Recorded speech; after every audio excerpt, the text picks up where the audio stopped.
Seriously, wait. What is she doing? Oh gosh, this cannot be real. So, how many women does it take to put gas in a car? Well, they found the the gas tank. What are they doing? Are you kidding me?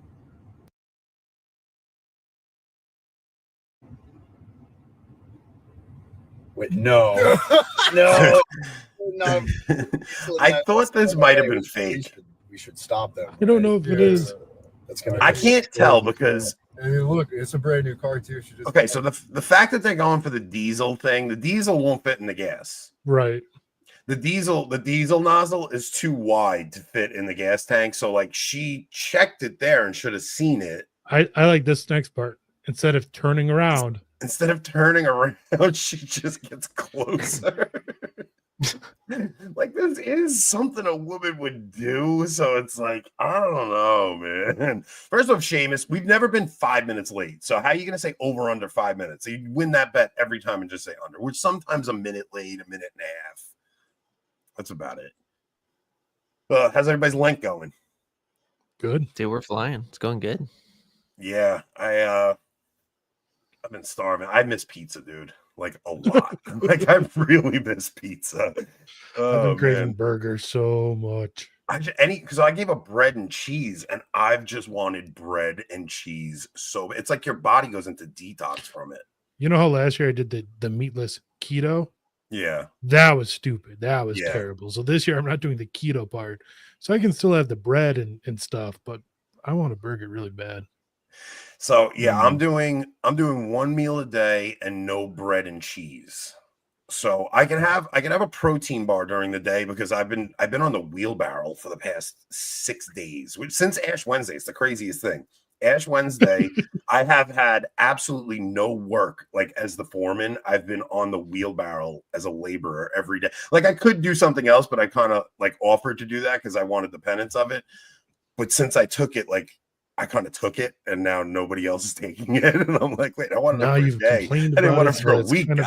Settle down. R.I.P. Hopefully, I'll have some work coming in so that I don't have to do this for much longer.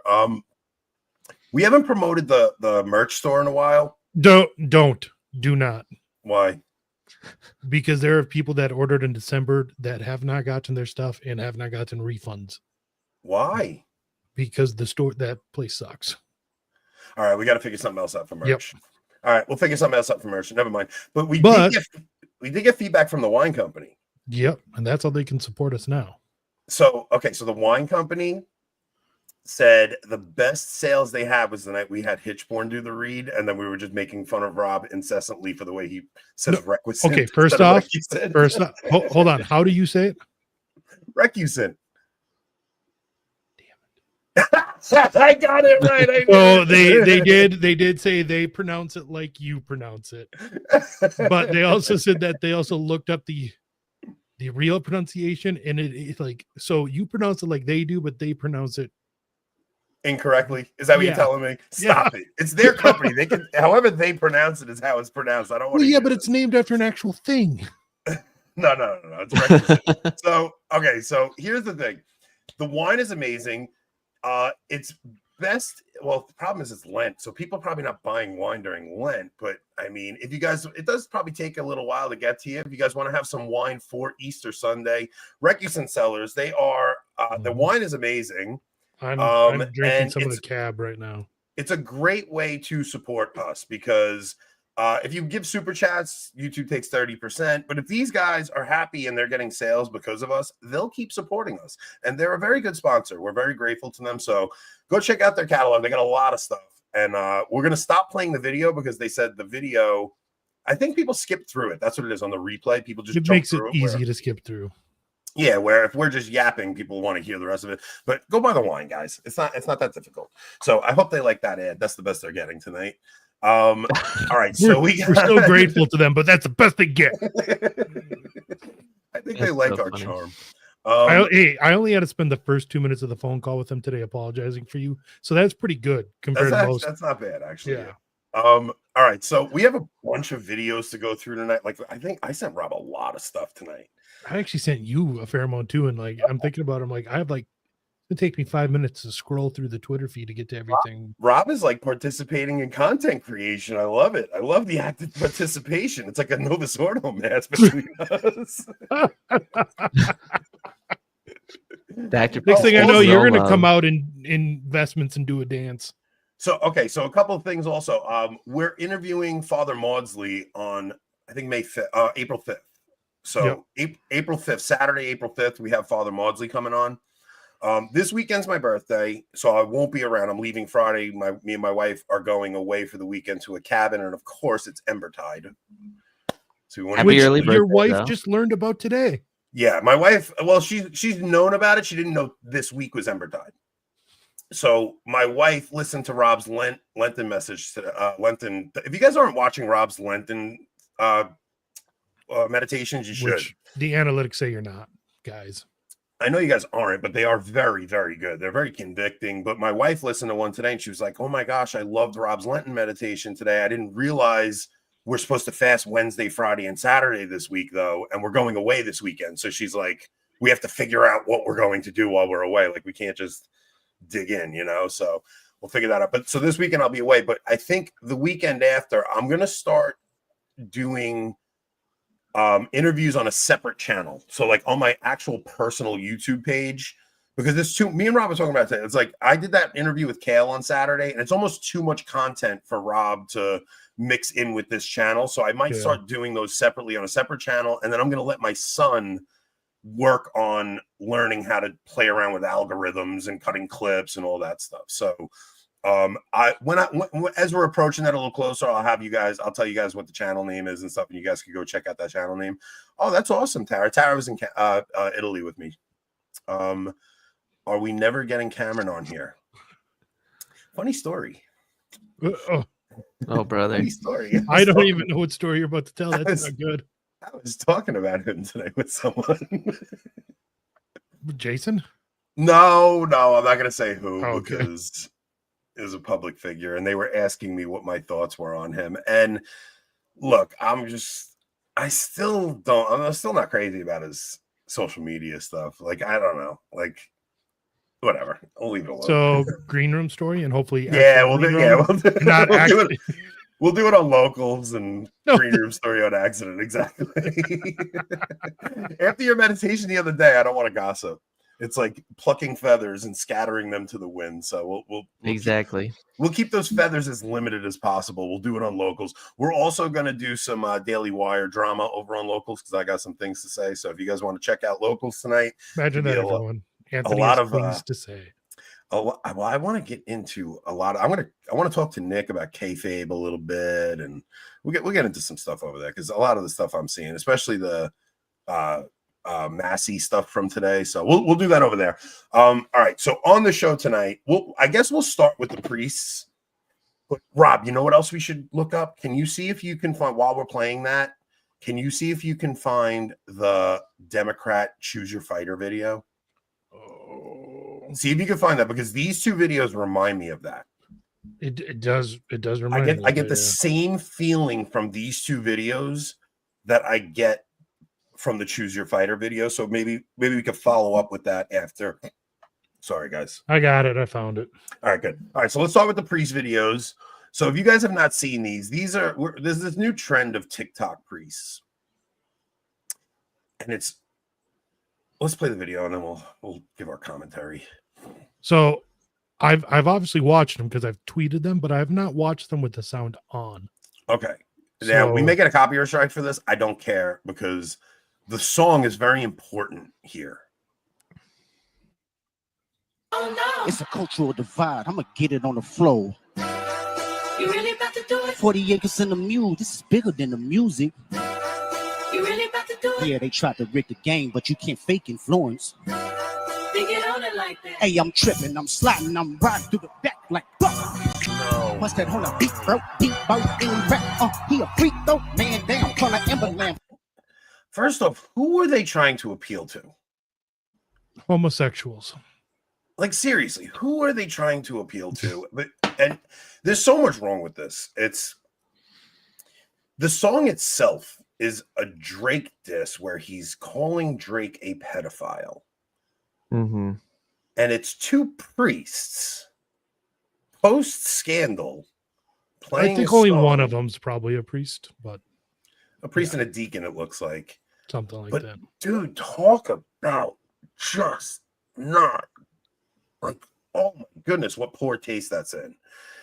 And just who the hell are you trying to, like, we have had this conversation so many freaking times, like so many times, like what is happening? Like, it is so beneath the dignity of the office. I do not get what they're trying to accomplish with these. Yeah, they're really bad. Did you guys see Brian Holdsworth's video on this subject? Did he put out like an hour ago? He put out in a video like an hour ago. I think it's like 15, 20 minutes long. Oh, basically a freaking punch. He probably saw your thumbnail today. Yeah. I'm saying he stole stealing content. He's the new Cameron Riker. Brian Holdsworth stole our bit. So sick of these people stealing from us, Rob. We are the trendsetters. It's getting out of hand. And if you didn't see the thumbnail, he saw my tweets. We are the gatekeepers of good Catholic videos. They just keep stealing our ideas. I honestly think we are creating. But I think we influence the puts them to sleep with his voice. So soothing. I was just gonna say, Brian Holdsworth is a problem video. Brian Holdsworth is a problem, bro. This guy's getting out of hand. Hold on. Stealing. Look, Canadians. I'm marking this for a short. Their whole persona is not American, not America, and then all they do is copy America. I mean, come on. So you know what we have to do? We're gonna have to put tariffs on our intellectual property. Yeah. Hey, well, the person I talked to today, that was the conversation. It was like we're probably gonna have a conversation in the future so that you'll know who it was that I had the conversation with eventually, because he's like, we should have a conversation about like what is like you when do you need to credit somebody, right? So what's her name? Mrs. B, right? What is that her Twitter handle? Is just Mrs. B? Yeah, Miss B or something like that. Yeah. She tweeted out today, "Have you accepted Mary as your personal mother and intercessor?" But she wrote trademark AB. Like she threw us the shout out. Like that's what does it take? You still get credit for the line because it's really just to satisfy my ego that I got the shout out. It's really what this all is, guys. It's really just about my ego. So as long as you satiate my ego, you guys are good. You can use my phrase all you want. That's why Anthony liked A New Crusades video more than Anthony's video, because A New Crusades video included Anthony. Correct. Father Next, we were talking about like narcissism, and he goes, "You're not a narcissist. You're just vainglorious. Don't worry." He's like, "It's you need to go to confession on it, but you're not a narcissist." Like, I've definitely never tweeted you or texted you anything about that in the past. I just bring up Holdsworth because in his video he had a perfect description of it. He said these priests are acting like a guy when he's interested in a new girlfriend, and the guy just changes his entire personality and his entire person, thinking that he can win her over that way. But in reality, it's like, okay, if he gets her, he's not even himself anymore. But that's basically what you see a lot of these priests doing. It's like, let's completely change everything so we get like converts, if you will, or at least we're good in their eyes. But then you're not even really a priest anymore. It's just look, they're trying to. It's like, I mean, it's the meme. It's the what's his name from Fargo. When he comes in, hey, all you young kid, like he wears the skater stuff. He's like, hey, you fellow young people, like that. That's what they're doing. All the movies he's been in, Fargo's the one you decided to go with. Steve Buscemi. Steve Buscemi. Steve Buscemi. Yeah. What else would he do? I'm talking. Con Air. He was in Con Air. Yeah. Oh man, it's been a while since I saw that one.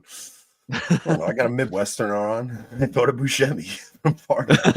Yes, because we love the stereotypes that Fargo gives us. You do talk like that off air, so don't pretend you don't. So yeah, he's doing it like they're doing that meme, and it's so beyond cringe. All right, play the other one now. The other one's worse. Yeah. The other one is worse. No, it's worse. I mean, at least it's not a priest doing it. It's not? This one's a deacon for sure. Okay. But yeah, that's a deacon. Ding ding ding ding ding ding ding ding ding. No, this is King far China. gayer. Ding ding ding ding ding ding ding ding ding ding. King China. Ding ding ding ding ding ding ding ding ding ding. No, I don't care what you say. That's worse.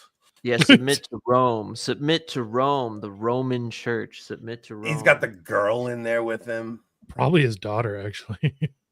Could be. That Yeah. makes it less cringe. But why is she wearing? Why is she wearing? Why is she it- cross-dressing? Why is do she we have a cross- trans altar boy in there? Yeah, it's like, oh man. So all right, play the choose your fighter video, because this is, I got the same exact feeling watching those as I did watching the choose your fighter video.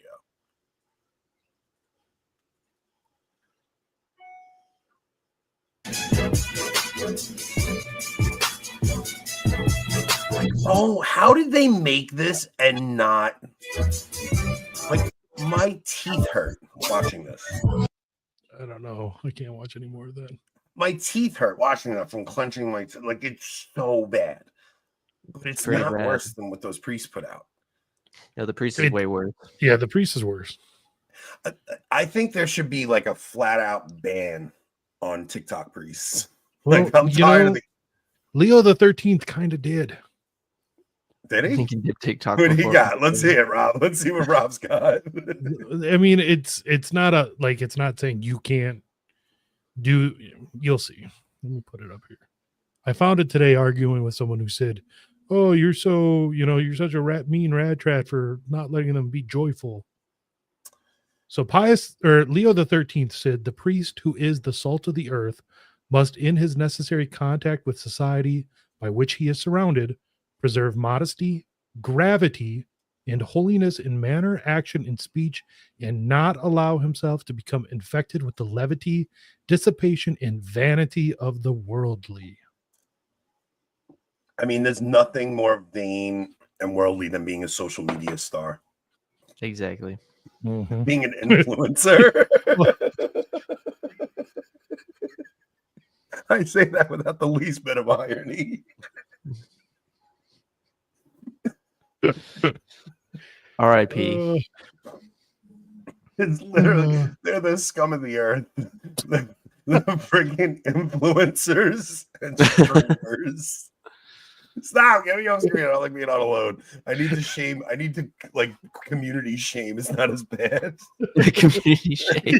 You need to make sure we're included in this Yes. shit. Why do you think I won't do the show alone? I don't like seeing my face alone. I need you guys to share in my guilt. Anthony, on the day of judgment, we can't share in your guilt. Yes, It's all you you- absolutely will. You participated. You will actually be in trouble for enabling. Personal sin For is still enabling. personal sin, whether or not I'm on the screen with you, buddy. Look, it's like the conversation when you say, okay, if a wife withholds from her husband and her husband looks at something bad, does she bear any responsibility whatsoever for it? Like, I know women love this topic. Oh, great. Oh, this I know video. women love this topic, right? Now, I'm not saying the man is not responsible. He bears all the responsibility, but the woman bears responsibility for her actions as well, right? Yes. Yes, as long as if she's withholding for an illicit reason, then yes. Yes. My first viral tweet was that. That's my first viral tweet. I had to lock my account down because a bunch of leftists came after me. And I was like, whoa, what is this? It's like my first time Hold ever on. getting that. It's been a while since you've tweeted that. Maybe it's my turn. I like how after the third time this Lent, you gave me a tweet to use. Everyone's like, "Oh, I see Anthony's." Oh, they knew really right off of away, Twitter." yeah. They all knew right away. Everybody knew right away. I said, because I went and got ashes on Ash Wednesday. And I said, Rob, tweet out Novus Ordo ashes. You have to go twice. Like they don't count. They only get half credit or something. Like you got to go twice. You actually gave me two that day. Later on in the day, you then said, "Oh, if you tweeted a selfie with your ashes, it didn't count or something." Yeah, something like that. Then, no. If you tweet more than 2 times a day on Lent. Oh yeah. Yeah, it's like, if you tweet more than 2 times a day on Lent, because I've been limiting myself to 2 tweets a day, so I figured that would be a good one. All right, yeah. So, priest, please knock it off. Nobody likes it. It's horrible, man. I don't know anybody that does like it. That's the thing. It's just ugly. It's just probably because we're in like Orthodox bubbles. I'm sure like normies like it. So you guys Would agree. know Jeremy Zippel on Twitter? I'm pretty sure it's Father Jeremy Zippel. He's a Jesuit. He tweeted, he responded to one of my tweets saying that like that second video that we showed has like 5 million likes on TikTok and a ton of comments from Catholics like supporting it. Yeah, that's why I'm not surprised. But then I used Nick's quote he used with Kennedy the other day and said, yeah, well, 70% of those Catholics also believe Jesus is a created being. So yeah, that's true. You guys are all ragging on me for my Lenten penance of Twitter, but I really have not been on Twitter, guys. Like I haven't. Comparatively, but like I have not been spending my day on Twitter. Like, come on, give me a little credit. I am proud of you, Anthony. I have to go on Tuesdays and Thursdays for the show. Like I have to do research for the show. Otherwise, what the heck are we going to talk about on here?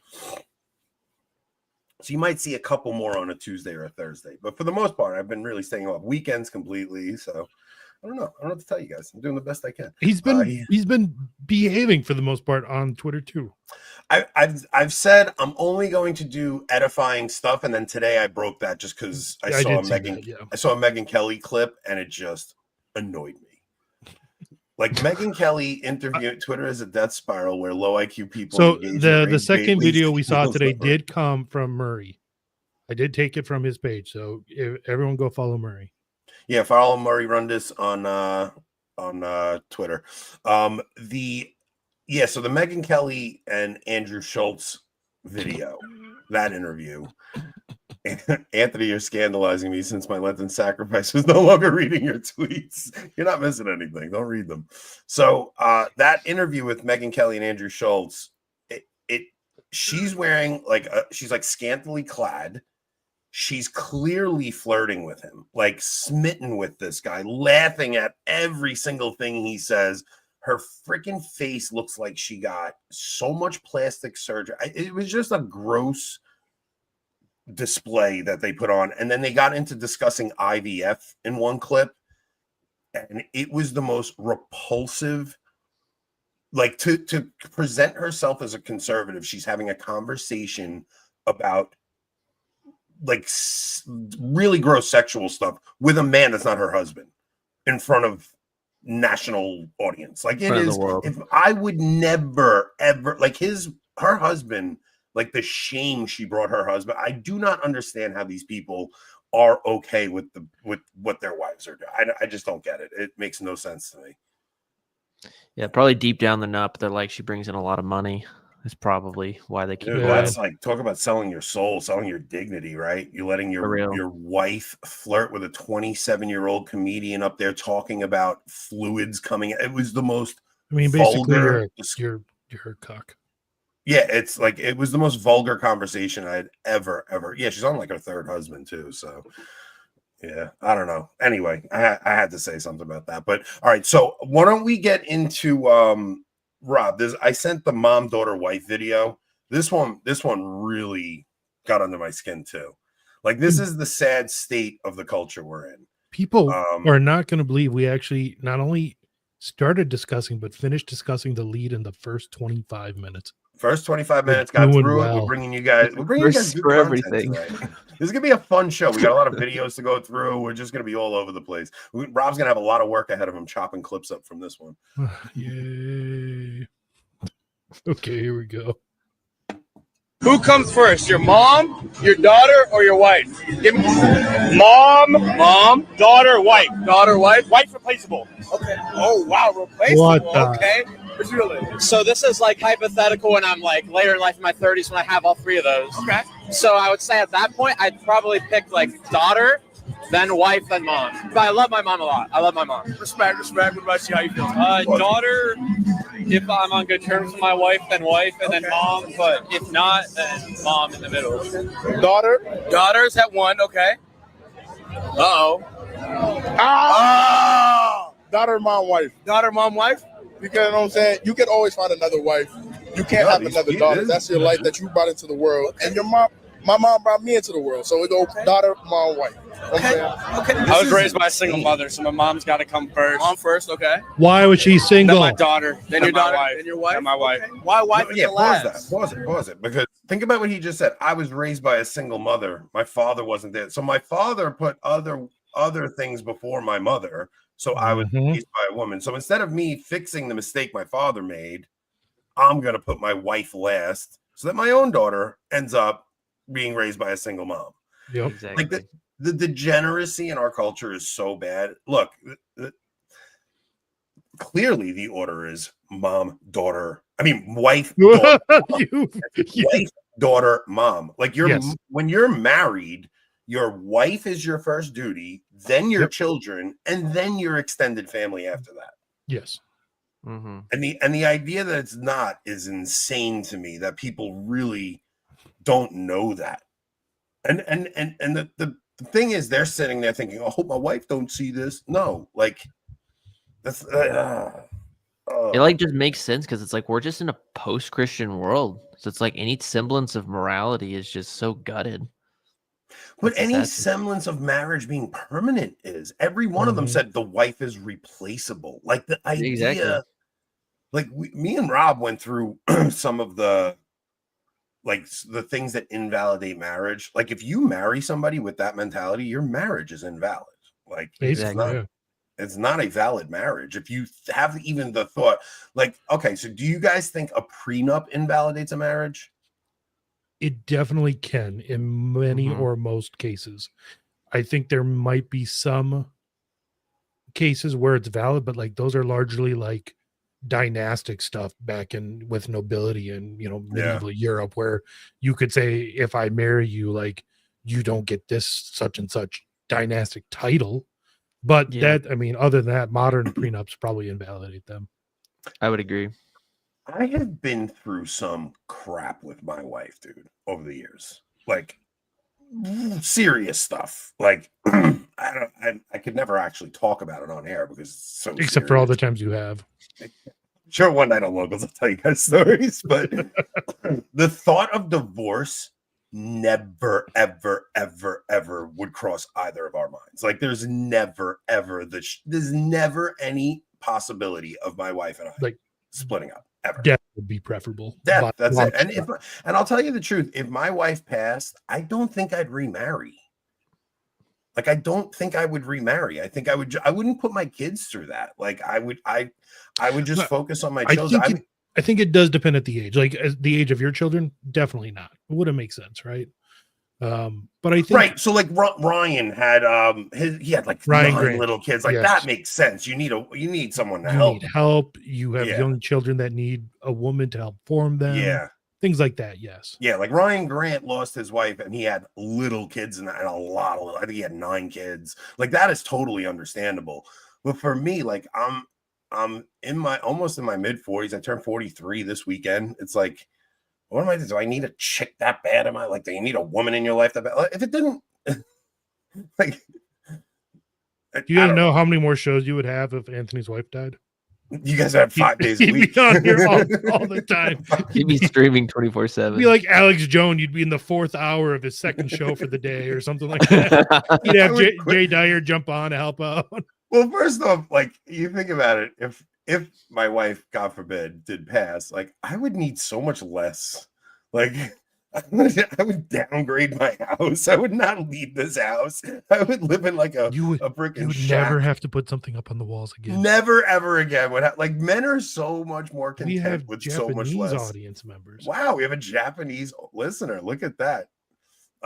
So yeah, I honestly don't. When I saw what he went through, like how have we never had Ryan on the show?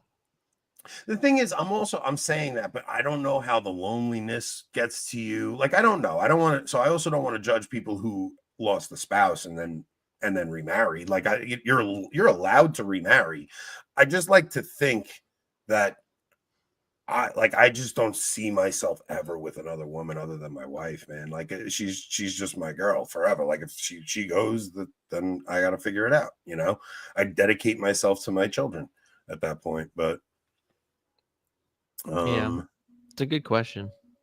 One thing, so some people in the video. What did Kale say? I can't even put it up. I'll put it up then. The 1,500 a month. No. Did he delete it? I was Did gonna he say, He must. He have deleted I it. don't see it. He deleted it. He come on, deleted Kale. Come on, Kale. Stand by what you said.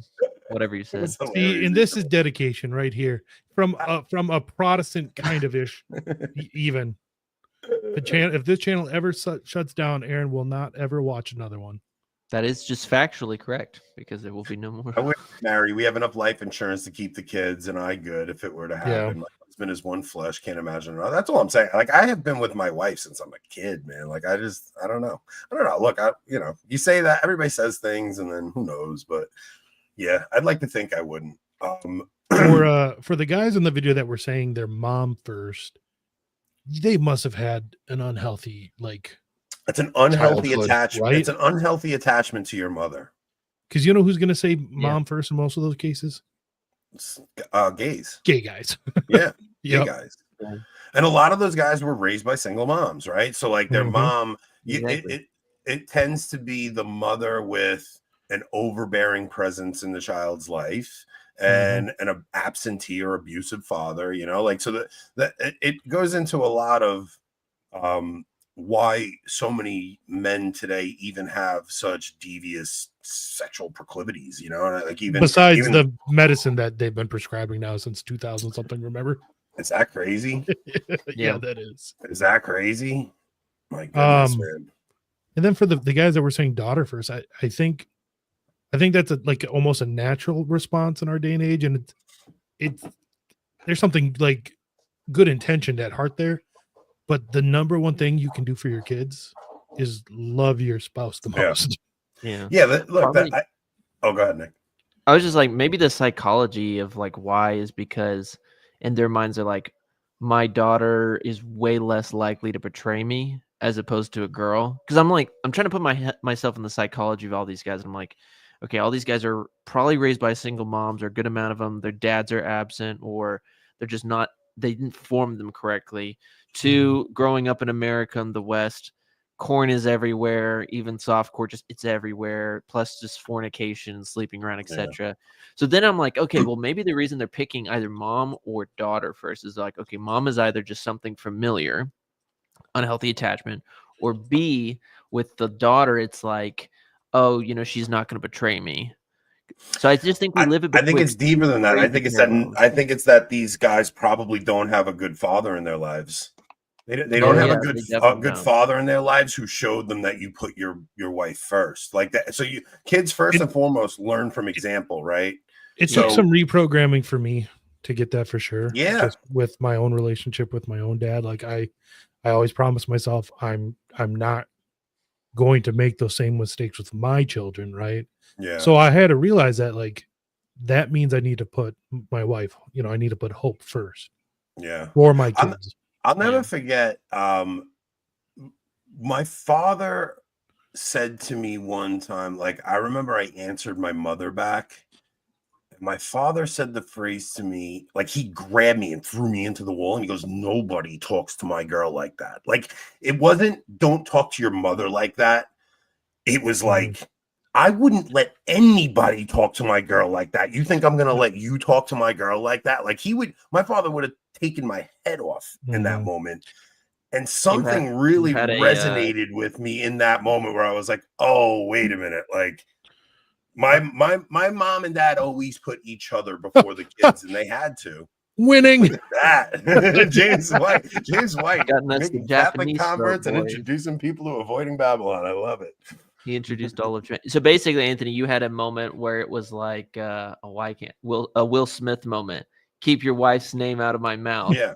But against the wall. But from my dad, because I answered my mom back. I was a troublesome teenager. I've told you guys before, but the way he was visceral about it, he put me into the wall, and he was just like, "You don't talk to my girl like that." It wasn't, "Don't talk to your mother like that." It was just. I'll never forget it. And I said it to my son once because I remembered my dad saying it, and I brought that into my own son. I remember you saying that story. It was probably 3 years ago or so now, and Pretty early on. and since then, I've like anytime I hear Maddie or Iggy kind of disrespect Hope, it's like, no, you have to understand she was my wife before she was your mother, and you don't disrespect my wife that way, no matter what. Yeah, I think it's because all of what we just saw in that video is a bunch of men who probably have fathers who abandon their mothers, or fathers who are just weak male role models in their lives, or some combination of that, where man, the kids are going to learn through example first and foremost. Like, you could try to teach your kids any lesson you want, but if they're not seeing your wife as your soulmate, well, I know that's a corny word, but like your one flesh, like your main priority, your main priority, your vocation. Yes, that's a perfect word for it. Right. Yeah. So like if they're not seeing your wife as your vocation, because your husband first, then father. Like man, me and Nicole had like a really deep talk with my older daughter, and she was like kind of getting depressed because she was like, I don't like, me and my wife were just like sitting on the couch laughing at each other, laughing at each other's joke. My wife finds me hilarious. I don't know how she still finds me funny. Imagine that. Anthony, to satisfy his vainglory, needed to find a wife that found him. But she makes me laugh. Like we can say women aren't funny. My wife makes me laugh my ass off. But we were laughing really hard on the couch one night, and my daughter just came in, and it kind of like made her sad. And she was just like, I hope I like can find somebody one day where like the kids are growing up. Like, me and my wife will never suffer from empty nest syndrome. Like my wife is very she's getting sad that the kids are getting older, but her and I do so many things together. We go out to dinner. Like, I've seen couples go out to dinner and they don't know what to talk to each other about, or they're looking at their phones at dinner. Like, me and my wife have never had a time where there wasn't anything to talk about. Like, now, to be fair, temperamentally, you two are both like that. You're both perfect for each other. Yeah. Whereas Hope and I are both a combination of phlegmatic and melancholic. Yeah. So as a person, I could sit next to Hope and not talk for hours and like feel just as connected to her, you know? So but yeah, I know what you're saying. I get what you're saying. Like me and my wife like still have like shows we'll watch together. Like, we're watching Severance together, right? And like, if she watches an episode ahead of me, like, that's like cheating on me. That's the same thing as like having an affair. Great. You violated our marriage. No, Nick. Like, I've like watched an episode ahead, and then I have to act surprised as I'm watching. Or you gotta delete the watch history so she doesn't notice you watched ahead. Oh, that's great. I have to act shocked during the episode. Like, oh wow, look at that thing that I just saw on my way home while I watched the episode. We've all seen Anthony try to hold a straight face during something.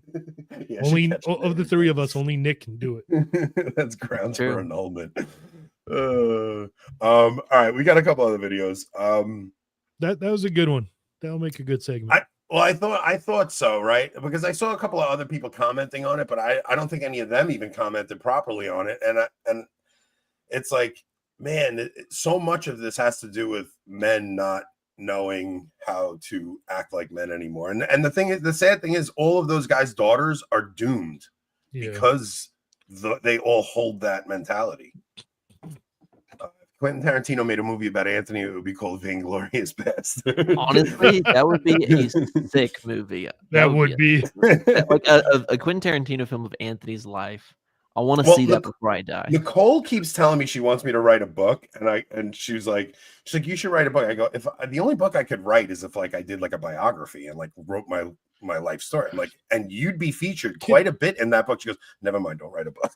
Nicole, if you listen to this, don't tell him that, because you know who's going to actually write the book? That's true. All right. You know what? So what I want to get to next is... Hold on. This is a good question. And I don't know if I really have an answer for it. So they've been saying that this is all new to them. They weren't raised like this. So how did we learn this? Where did we learn this I shared one anecdote, right, with my dad, right? With your dad. Look, my dad was an amazing he taught me how to be a man. He taught me how to be a good husband. He did. Like I never saw my parents have a fight in my entire life. So if they were fighting, it was never in front of us. Like my parents knew how to keep their disagreements calm around the kids. I never saw my parents have an argument in my life. My father taught all of his boys to be men. Like he taught every one of us. And the funny thing is, like, he wasn't the greatest priest in that he didn't pass the Catholic faith catechetically to us, but his actions were very catechetical, right? Mhm. And one thing he always taught us was the parable of when the servants come in at different times of the day. Yeah. Right. So the servants come at different times of the day and they all get the same wage. Yeah. And my father always taught me, he goes, because there's a temptation when you're working, especially in a construction company, other guys are getting paid more than you, and you're tempted to bitch and moan about it and go complain. He goes, never complain about, like, as long as the boss is treating you fairly, like, don't worry about what anybody else is getting. Yep. Do not concern yourself with what anyone else is making. Just be concerned with, are you being treated properly, right? Like, he told me, like, you never ask what you're going to get paid for a job before you do it. You go in that first day and you just do it and impress the person. Like, don't go in asking how much am I getting paid? Just go in and do the job. And if they do right by you, you'll want to go back and, and hopefully, so he taught me some very valuable lessons about being a man. He taught me you never abandon your family. Doesn't matter how tough times get. And he taught me that your job is to provide. Grover, anytime there's just the slightest hint of hypocrisy in us, you're like a bloodhound.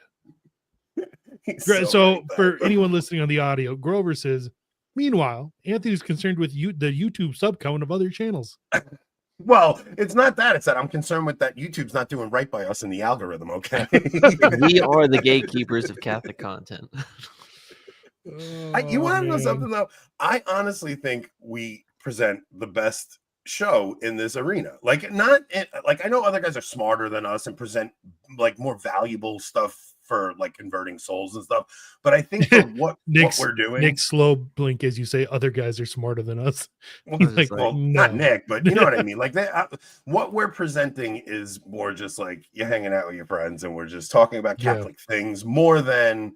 But, like, if we did study a subject and presented it, like, the next segment we're going to do, I think is going to be a bit catechetical. And I think it's something that I learned. The last one was too. Yeah, I think in a different way, right? Yeah. But I think the next segment that I want to do, something struck me when I watched this, because this started as a conversation at work, because one of my work friends who is Catholic and he goes to mass every Sunday, he goes, hey, did you this is okay, so for long time listeners, this is my friend Charlie who accidentally ran over his aunt. Remember I told that story? He accidentally ran over his aunt. I don't remember so this he at all. all right, so I told you guys this story. So he parked his car in his driveway and he must have not put it in park, and the car rolled back and ran over his aunt and his aunt died. And he's always had this immense guilt on him. This is deep cut. This is like 2 years ago. Yeah, this is an old story, right? Now, that's why I don't know. Now the thing is, he always, like, prays for her when he goes to mass. Like, this has been like a big thing on his conscience. Like he, even though it wasn't intentional, like, you accidentally killed your aunt, you know what I mean? It's like, and the thing is, like, he's always going and lighting candles for her. He always goes to mass every week and he prays for her. And a conversation came up between him and I where it was like, look, I know that was a horrible thing, but, like, it could have inadvertently, your prayers could be the thing that saves your aunt's soul and your own. Like, it's one of those things where, like, you don't know how God is working, and you may not know until eternity. Like, you may not know until you're on the other side, but maybe your prayers for her are what frees her from purgatory early. And maybe she's now praying for you and your soul. And it's like, you don't know what God's doing behind the scenes at a moment like that. Was he devout before that? He was Catholic, culturally Catholic, more, like he's an Italian. Like, this event literally could be what saves his soul. Could be what saves his soul, like, because he did, like, he doesn't miss mass on Sunday, So he says to me yesterday, he goes, "Hey, did you see the segment on CBS News?"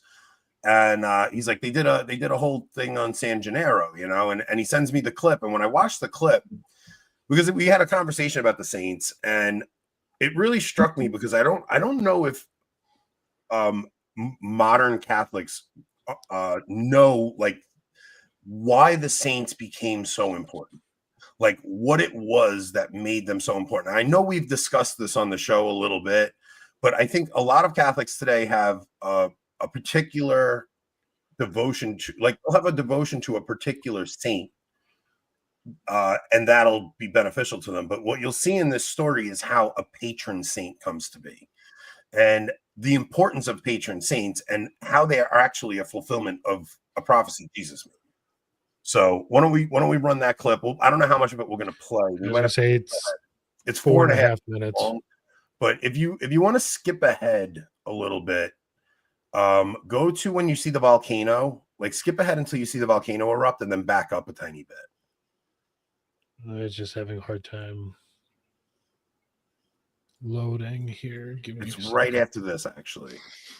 Like right here or a little bit further? A little further, right about here. Yeah. So this talks about San Gennaro's blood liquefying, right? So for all the Anglos out there, that's Saint Genarius, right, Nick? yeah. So they have a San Gennaro feast in the Bronx every year. There's a San Gennaro feast. San Gennaro's blood liquefies every year. Now, there has been a lot of superstition that developed around this practice because people see it as a good omen if his blood liquefies and things like that. But it's really just it's a miracle where sometimes on his feast day, his blood, which is 500 years old at this point, I think he's from the 1500s, his blood will liquefy on his feast day.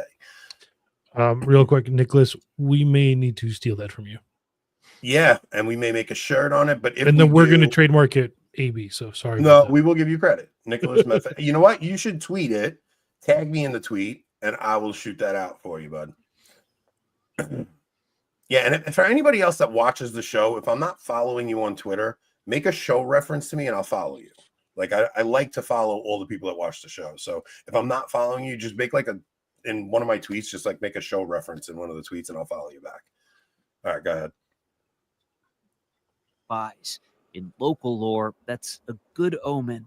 Usually when we take out this solid and then will come liquid. Or Girolamo Carignani is a member of the board or Deputazione, which for centuries has built and safeguarded this treasure dedicated to San Gennaro. And here is the bust of San Gennaro. The saint, he explained, was a bishop of a nearby town who was jailed and killed by pagan Roman forces in the year 305 AD. Okay, so it's 305 AD. 1,200 years off. Well, here's why. Because his feast day doesn't come until the 1500s when Mount Vesuvius erupts. Then fast forward about 1,200 years to 1527, when the city was facing a triple threat. War, volcano, and plague. All together. And the people from Naples, they said, look, San Gennaro, if you stop with all these three, we will build for you a magnificent church. The city in the shadow of Mount Vesuvius was spared, and San Gennaro's place at its heart was solidified. Offerings of thanks to him began pouring in, all as the city was becoming more important. By the 1730s, under Spanish Bourbon rule, Naples was the capital of a kingdom in southern you can pause Italy. it real quick. Kings, Okay, so in this video, they keep asking the guy, how much do you think the jewels are worth? How much do you think the jewels are worth? Because kings from all over the world would come and add to the treasury. And the guy's like, they're invaluable. Like, we'll never sell them. Like, and he's trying to explain this to the guy, like, you can't put a monetary value on them. We will never sell them, right? So now in the ancient world, Rob and I kind of discussed this a little bit in the Danielic Mystery episodes, but a third of our audience at this point has never even heard of. So guys, there is a supercut I made of it in a playlist. Go check it out. Yeah, it's definitely worth it. So in the early centuries of Christianity, as Christianity spreading, geographically, you would have pagan gods that were worshipped in these geographical areas. When they would bring in the relics of the saints, these demons would scatter. Like, these are real demons that cover these geographical areas. Mm-hmm. And a saint would then become the patron saint of an area. The spirit of that saint would then glorify Christ. People are offering veneration to that saint. And what they love in that saint is what they see in the personality of that saint that has a little bit of a resemblance of Christ. That is what we see in all the saints. All of the saints bear the image of Christ. So what you love in the saint is Christ himself, but it plays out differently in each person, right? So now this saint becomes a patron saint. He then is a governing spirit over that area, right? So if you read in Matthew, Rob, do you know which? Did I tweet it in there? Did I send you my tweet? You can give me the what it sounds like, and I can tell you where it is. I believe it's Matthew 19:24, but it's Jesus tells the apostles that you will one day sit on heavenly thrones and judge the 12 tribes of Judah, or 12 tribes of Israel. The ancient world saw the heavenly bodies as governing bodies, right? When Paul talks about principalities and powers, every ancient monolith you saw in the ancient world was set up to be in the shadow of a constellation, right? It would line up perfectly with a constellation. They saw these stars in the sky as heavenly bodies that governed the world. When you have a patron saint of a geographical area, they then become that very principality of that area, right? So every city has a patron saint, or they should. Like, the reason we name churches after saints is because they then become the patron saint of that church. Like, the idea of us offering devotion to those patron saints, and the fact that we don't do it now may be part of the reason our society is collapsing, and you're seeing the return of these demonic entities coming back. It's not just about personal devotion to the saints. Like, the personal devotion aspect is very important as well, because the saints are our family members, and the only way you get to know your family members is if you have a personal devotion to them and you learn about them, right? And God wants you to know your siblings, so sometimes he'll grant you little favors. And this is how the body of Christ actually works through the centuries, and why a devotion to the saint actually matters. I think people these days don't realize, like, there are entire choirs of angels, the principalities and the dominations, that are literally responsible for basically the inner workings of the universe, right? And they're in charge of planet movement, and some of the principalities are guardian angels over whole nations and things like this. Well, 1/3 of those angels fell. So 1/3 of those principalities and those dominations and thrones and so forth fell, and those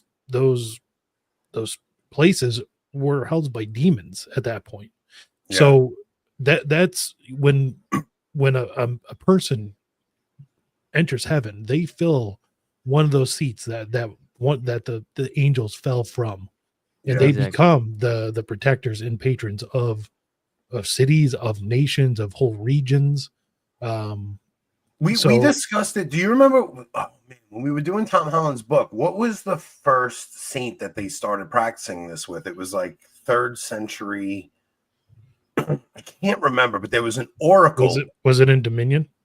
Yes, it was in Dominion. Okay, I'll look it up real quick. There was an oracle in this town that would prophesy, and when they brought the relics of the saint to the town, the oracle stopped prophesying. Like, the relics of the saint prevented the oracle from being able to give predictions and stuff. So I think you're misunderstanding what I'm saying. Okay, so a voice cries, says, doesn't this sound kind of silly? Society is crumbling because we aren't devoting cities to saints. Okay, no, we do. We've already devoted these cities to saints. What I'm saying is, us not venerating the saints is what may be caught. Like, you have to, if you don't see the spiritual world in that way, that part of the reason society is falling apart is because we no longer believe in our God. Like, it's kind of an inverse of the King Arthur story. King Arthur is in the 7th century, when the pagans are still around, and King Arthur is, you still have Merlin in the mix because there's still magic around and stuff, but Christianity is spreading and the gods are losing their powers.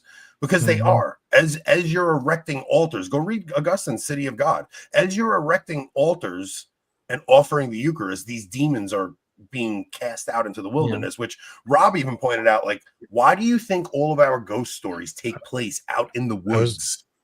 Especially in America. In Europe, so many stories about, you might have fairies or the stories of like the woods in Europe. It's almost like fanciful, right? But here in America, our stories of the woods are scary, and you have demonic creatures like the Wendigo and things like that. Well, in Europe, you had saints like Saint Boniface going out and chopping down, the oak of Donar, with the oak of Thor, basically, and literally Christianizing the countryside. You didn't have that in America because it was Protestant. So somebody, wait, I just missed it. Well, first off, thank you, Melanie. I appreciate that very much. The super chat and the suggestion to people to watch it. So no, the fall of the West started with the Reformation. Correct. Yes. Right. But think about how much that has accelerated since we stopped doing Eucharistic processions, since we stopped with all our pageantry and all of, like, when you see what they do in Spain for those, the penitential rites and stuff, we should still be doing those things. Those things still cast off demons. When priests swing the incense censer, like, that actually does cast off demons. We don't do any of that anymore because we see it as superstition. So I'm not saying that's the only contributing factor. Of course, the Reformation is what starts the fall of Christendom, but our own lack of participation in the liturgies that God gave us to cast off these demons has accelerated it, in my opinion. Yeah. Well, so two things. One, you're right, Anthony. It's Matthew 19:28. I actually happen to have a copy of the Bible on my desk, so I just checked it out. But I would say this. Think about this from a biblical perspective for a second. Think about the King Saul. King Saul was God's anointed king. He was the first king of Israel. And when he disobeyed Samuel, who by the mouth of the Lord said, go and kill King Agag and all of the Amalekites, he refused to do that. He went and slaughtered the Amalekites, but he kept King Agag alive, his family, and all of the choice livestock. And he gave the lip service of, we're going to offer these animals to God when Samuel showed up. But when Samuel showed up, he uses this really beautiful phrase in scripture, but it's very convicting. He says that disobedience is as the sin of witchcraft, and sacrifice outside of obedience is essentially worth nothing. Why do I say this? Because when Saul disobeyed, his kingdom was ripped from him, just like when he ripped Samuel's garb. And it says from that moment that the Lord sent an evil spirit to torment him all the rest of his life until eventually he killed suicide when he was battling. He died of suicide when he was battling the Philistines. All of this is to say, when you look throughout the Old Testament, you see that one of the ways that God chastises people is that he chastises them by sending evil spirits. We can't be naive and think that demons don't obey God if God says you will do this, because God is all powerful. And so he will use individuals who even don't like him, i.e. the demons, to fulfill his progress. And so I say all this just because it's like, as we in society, we can, I think, point to a degree when you can make that argument when it comes to the saints, but I think you can just say the fact that we've just abandoned God entirely. And I would say, I wouldn't even say the fall of Christendom starts with the Reformation. I would say the fall of Christendom starts with the individuals, the corrupt hierarchy that was just sleeping around, fornicating, and not actually carrying on the Christian message. That the chastisement was the Reformation, if you will, if you want to look at it that way. But I also think that, especially in our modern culture, Catholics themselves are so messed up from sola scriptura. Like, we are messed up from sola scriptura and from arguing with Protestants improperly. And from having a materialist mindset and the Enlightenment trying to get rid of the idea of these silly superstitions and, these things are nonsense. We don't see spirits properly. We don't see it as, when you give in to watching something on the internet that you shouldn't, you're giving into a spirit of lust. Like, you're giving yourself over to a spirit. When you get angry, there was a reason, like, Mars was the god of war. Like, you were giving into a spirit of anger and vengeance. Like, there's a spirit you give yourself over to. that's also the reason that armies, when they're going into battle, like they want their soldiers to be debauched and desensitized to sin so that they'll think nothing of lopping somebody's head off, because you give yourself over to these spirits and you think less about, you just get yourself desensitized. Well, it's the same reason why nations can be said to have a spirit or a soul, right? Each nation, each people, the American spirit, right? They have a predominant virtue usually, but they also have predominant fault. I thought you said Haitians have spirits. Like we found out Haitians. Well, had they do. Very bad ones I was usually. Like, wait, what?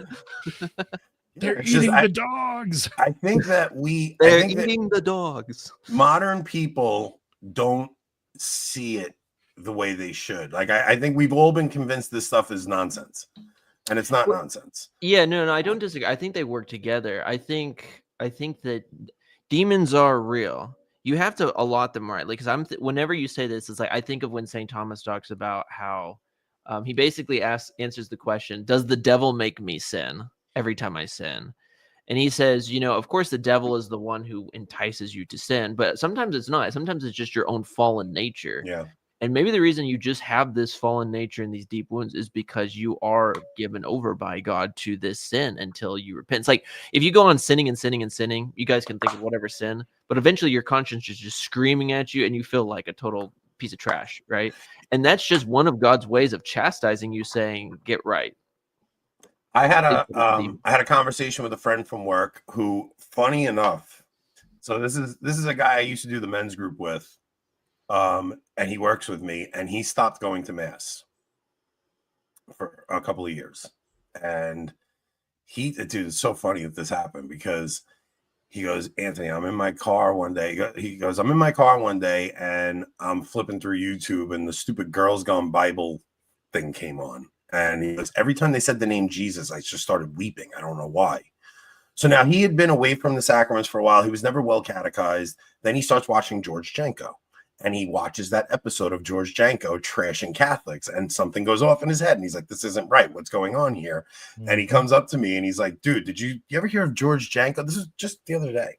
Mm-hmm. Did you ever hear of George Janko? And I'm like, after we had already put ours out. So I'm like, okay, here you go. Listen to ours. We're going to refute him right here.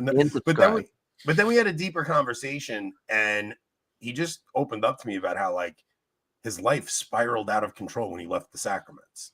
And he had thoughts that he had not had ever as a married man, like tempted in ways that he'd never experienced. And he goes, like, me and my wife were at each other's throats, fighting with each other. He goes, when I heard her say Jesus, I just started weeping. He's like, I went back to confession and I started going to mass again. So now he was going to mass, but not knowing the difference in Catholic and Protestant. And then he saw that George Janko episode, and then he finally came to me and talked to me about it. And we've been talking again about stuff at work again. So it's like you just never know what God's going to use in somebody. But the point is, like, the sacraments bring stability in your spiritual life, first off, but also you can give yourself over to these spirits when you let yourself get desensitized.